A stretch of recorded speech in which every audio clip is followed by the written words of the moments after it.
Today I'm really excited. In this video we are talking to Stella. Stella runs an online shop. She sells household items and she's going to tell us about her journey, how she began from employment and she quit her job just as COVID was starting to happen. So it's really interesting. She's going to tell us how she survived the COVID period and how her online shop is doing now. She goes into her earnings, she goes into where she gets her products. She doesn't really tell us exactly where she gets it, but you get an idea of if you're in Nairobi where you can start. She has very solid advice for anybody that wants to take this business. So I hope you'll stay through till the end and let's just jump into the story.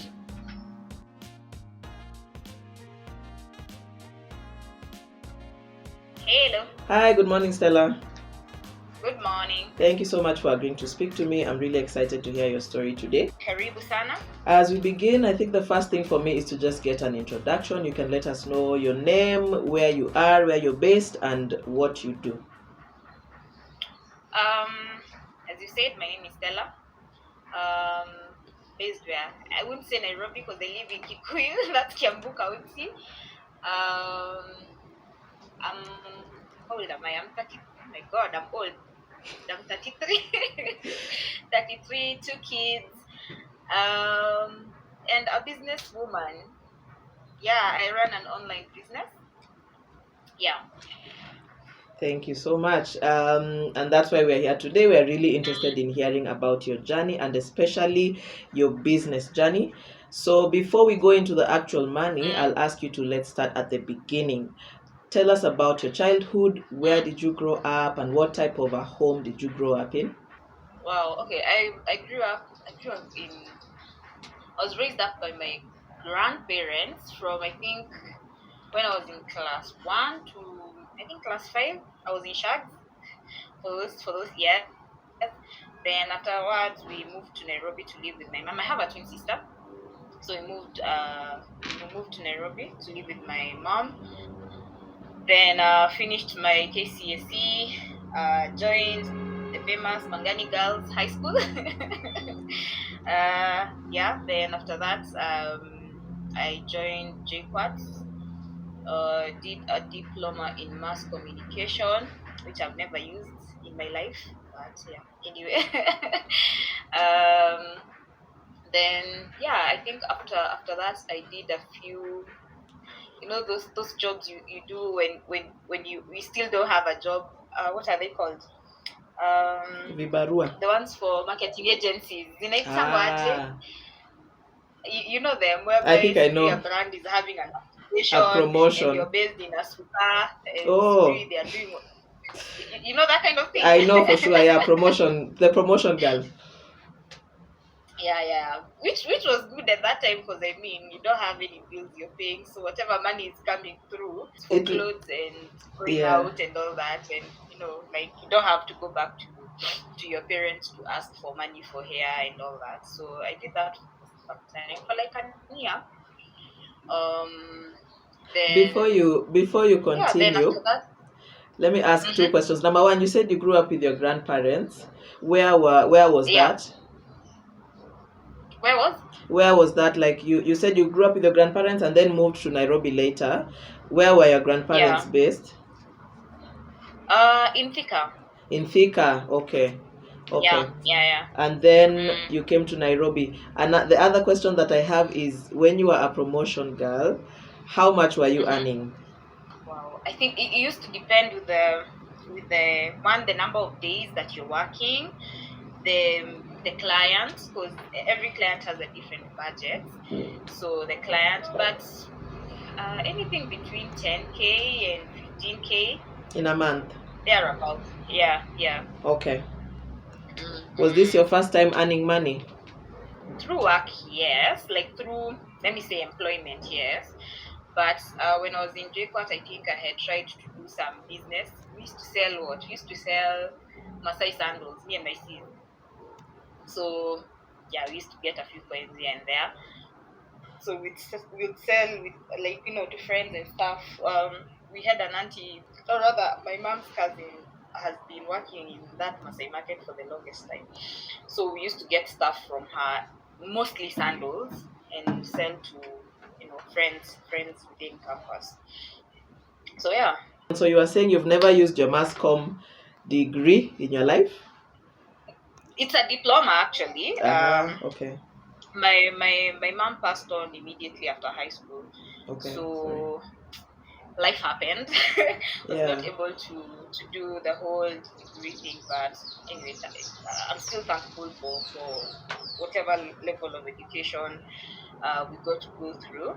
So yeah, it's a diploma, but I've never actually put it to use ever in my life. I think probably maybe for internship, because I did an internship in a communications office in one of the government ministries for about 6 months. It was good. It was really good. But now, because you don't want to concentrate, you know how the job market is in Kenya.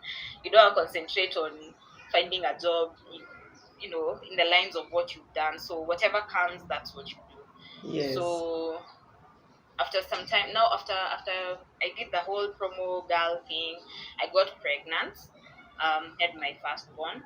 So I was home for throughout the whole pregnancy. Then after when she was 6 months, I got now my first, can I say, formal employment. It's a hospital as a customer care desk personnel. I worked for the company for 8 years. Is it 8? Yeah, 8 years. Wow. But I moved from being a customer care personnel and did now client relations. More or less the same thing, but now you're dealing with clients, mainly insurance companies, and dealing with complaints and all that. So that was the role I was in. So I was in the company for 8 years. Then I quit. Can I say quit? Yes, resigned. Resigned from my job in uh, um, Feb of 2020, just before COVID. I was going to ask. I was going to ask if you knew COVID was coming, or if it had already become a thing, or it was just Bahati Mbaya. Like, how did that go? Bahati mbaya. Let me tell you. I think I served my notice in Feb because I resigned end of Jan. I served my notice in Feb. So March, see me, I'm here, I'm setting up my business and everything. Then I remember it was like I think that Friday. It was immediately after I took a job. That Friday, that's when the first Case case, landed. COVID was reported in Kenya. On the 12th of March 2020, the new global threat that was sweeping across the world had arrived at our doorstep. Let me ask, if you don't mind me asking, why did you resign from your job? I think let me not get into it. Okay. But I just felt it was time to leave. Okay. Definitely with other issues that were there, but things happened, and I felt no. Let me just leave. And actually, the reason why I resigned is there were issues, and then when I was working, I had a side hustle. Okay. Yeah, I used to sell handbags. I used to sell khaki pants for guys. So I had already started a side hustle. So, but by that time, I was not paying a lot of attention because New Zealanders, you just want an extra coin, yeah.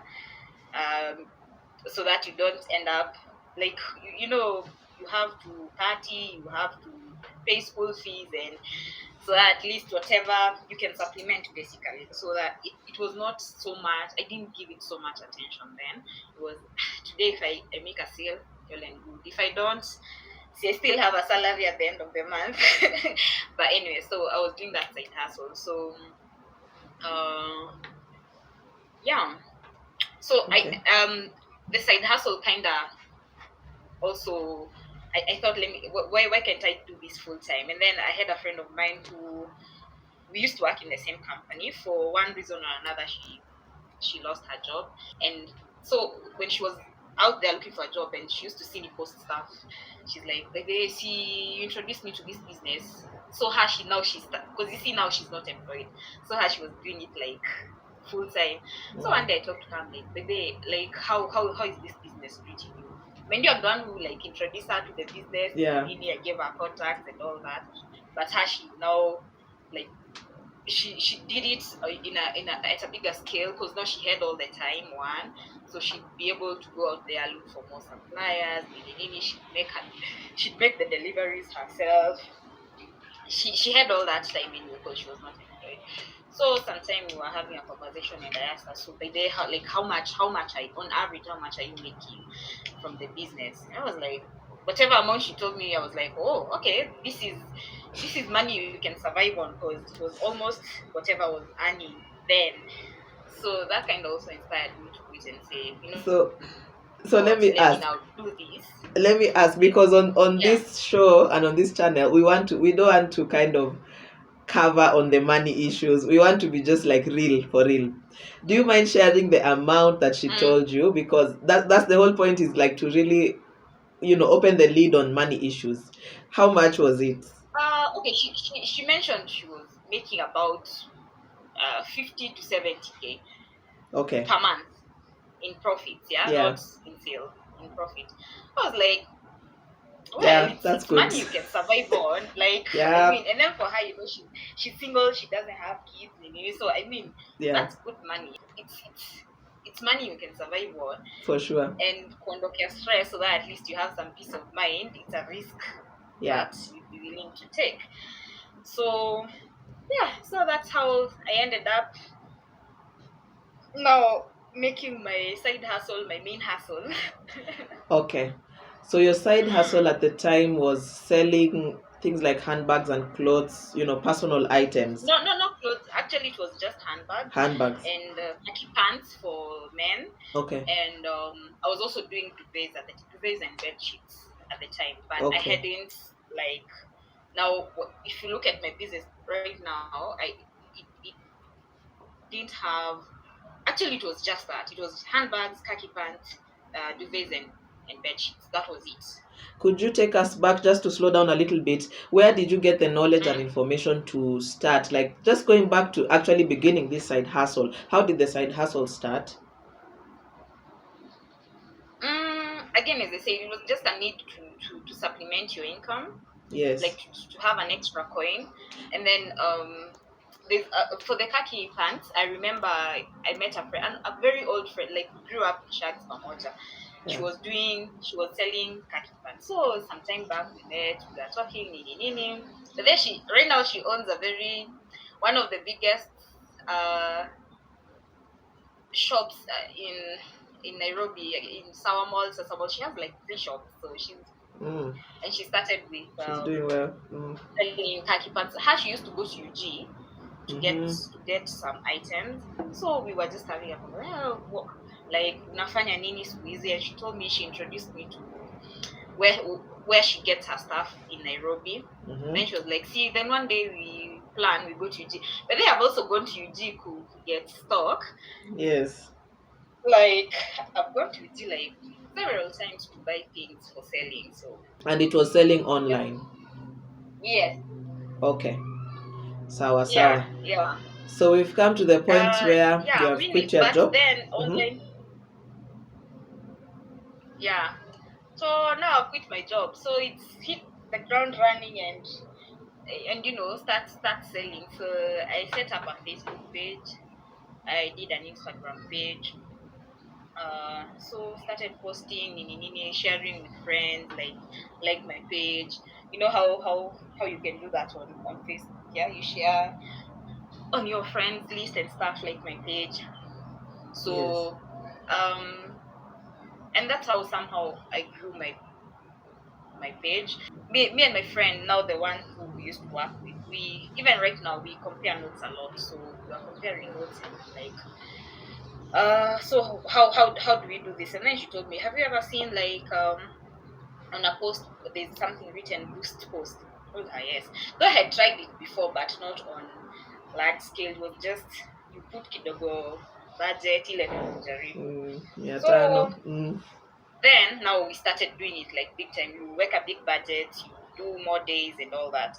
So now I started now posting my pages both on Instagram and Facebook. Yeah, and that's how I grew my page and revenue started coming in. As much as COVID was, let me say, a curse for most people, for me it was a blessing. I've heard that before. Yeah, I've heard that before from online sellers.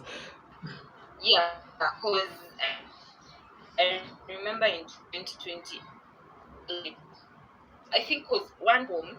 And I remember during the whole COVID thing, guys were dealing with a lot. There was job losses. Guys are working at home.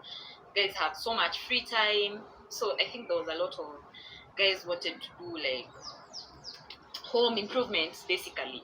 So unapata mtu maybe they want they want to change their kitchen and they want new plates, they want new sufurias. So that accelerated the business. Sana on a large scale. Okay. Guys were now doing, I don't know, guys were spending more time on Pinterest, I guess, and getting ideas on how to do decor. So you get guys want to do their bedroom, they want this specific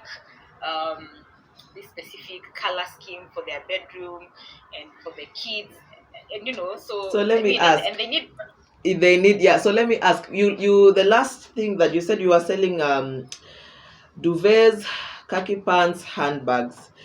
How did you now maybe take a step by step? COVID has happened, you quit your job, you've opened your pages. How did you start to now add other items? Because I'm hearing you now talking about decor and home improvement things. How did that come about? So it was a matter of one, you get contacts as you move along.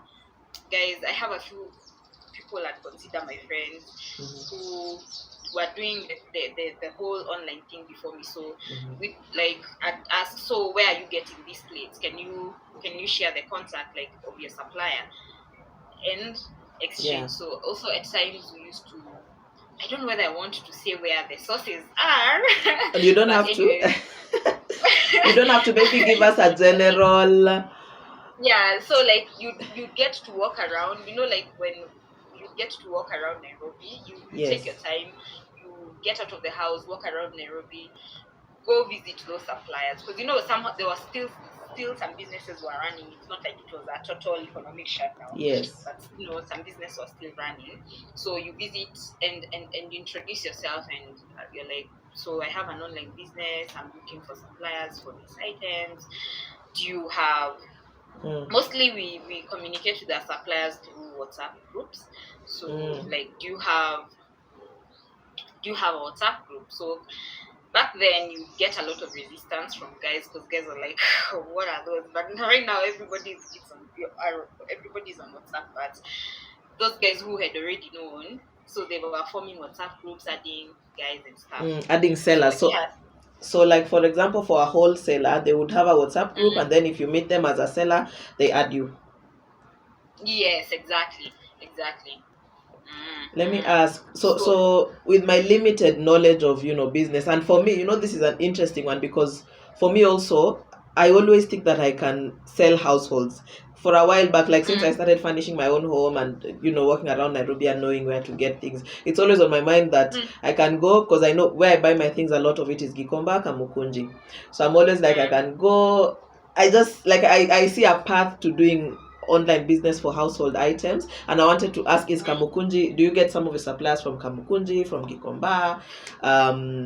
Biashara Street is a bit higher priced, but for me I always just think of Kamukunji, Gikomba, around there, somewhere Nyamakima for things like towels or whatever. So that's where I was getting my own things, and that's where I always think about, if I'm going to do this business, I would start with kuna ule alikuwa Nyamakima na niuzia towels, these two stalls hapa hivi nini. Am I in the right ballpark with these suppliers?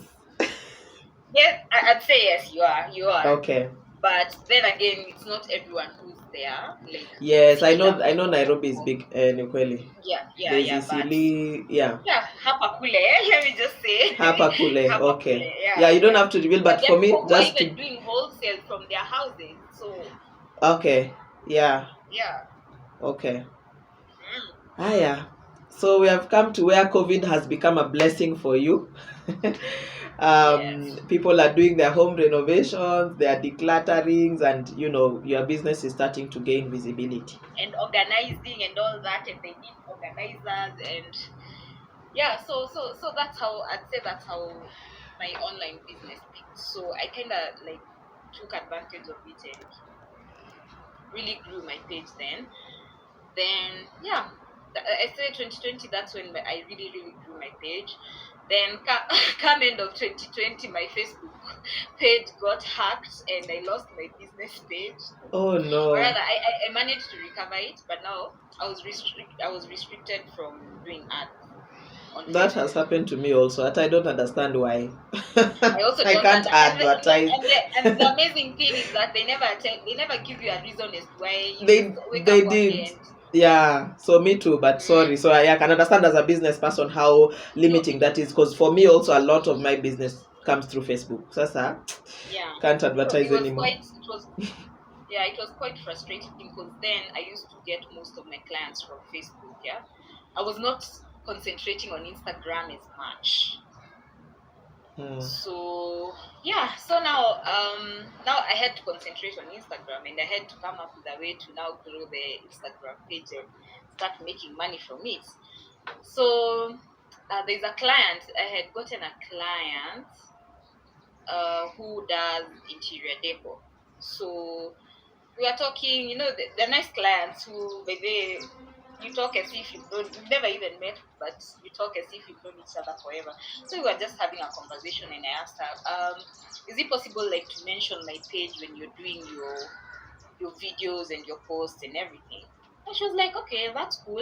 And then I was like, and can I don't know, I had researched about influencers. I think then also influencers saizo ndo walikuwa na come up.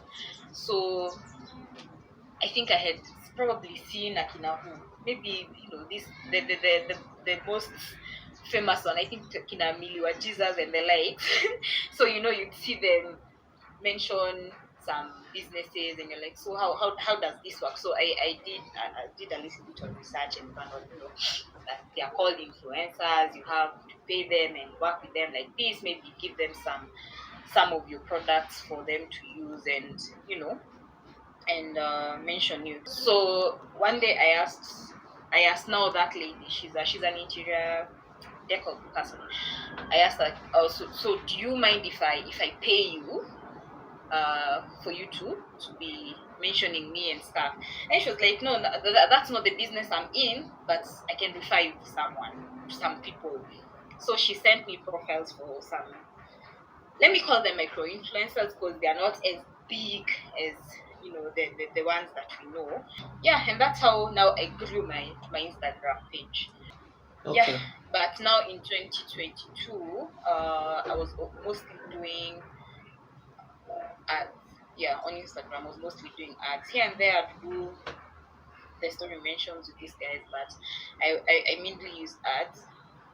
And I think that's how now my page has, I think, how many followers do I have? I think I have 10.8K. Wow. Okay. Yeah, That's a good that's how following. I've grown my Instagram page. Could you let us know how does a day in your life go? What activities are you up to when you're running your business? What's going on? I'm mostly in the house. I usually don't leave the house unless it's something that really needs my attention. I don't have a nanny, so typically my day starts at 5. Wake up, prepare the kids. All of them are out of the house by 7:10 thereabout. So unless I'm going to town, unless I need to do something in town, which is rare, I occasionally go to town. Maybe when I need to handle something, I feel I should do it myself, and maybe at times just to go visit the suppliers, wasisahau uso yako nini, see at times there are new things and maybe they haven't posted in the groups and all that, just to to keep up with everything. Yeah. But basically, when I'm in the house, that's it. When kids are out, I'm on my phone. I mostly work on my phone. So it's either if you have orders, you start, organizing for your orders with the riders. This is what you're picking. This is where you're sending, or rather, this is where you're delivering. All those details. These are the totals and stuff. Organize orders, update the page. That's IG. If there are new products or if there are things that you feel you should repost. I do both. I also do a lot of mini on WhatsApp. I also do a lot of posting on WhatsApp because, again, you get clients who communicate with. This is something actually I don't think many business people know, but it's good, especially if someone has reached out to you on WhatsApp. It's always good to save their number. That way they're able to view your status. Me, by the way, I don't know whether you usually view my status, but it's very rare for you to see me posting anything else other than business related content on my WhatsApp status. So it's posting products that are available, prices, and amazingly enough, there are weeks you can sell a lot from your WhatsApp status than even your pages on either Facebook or on Instagram. So it's also it's a way of also marketing.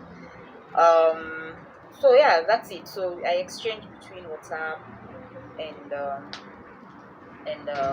Instagram. So I post on my status, my WhatsApp status. I post on my page and stories and all that. So it's a continuous thing. You'll get a client who's reached out to you on WhatsApp, so you have to converse with them on WhatsApp.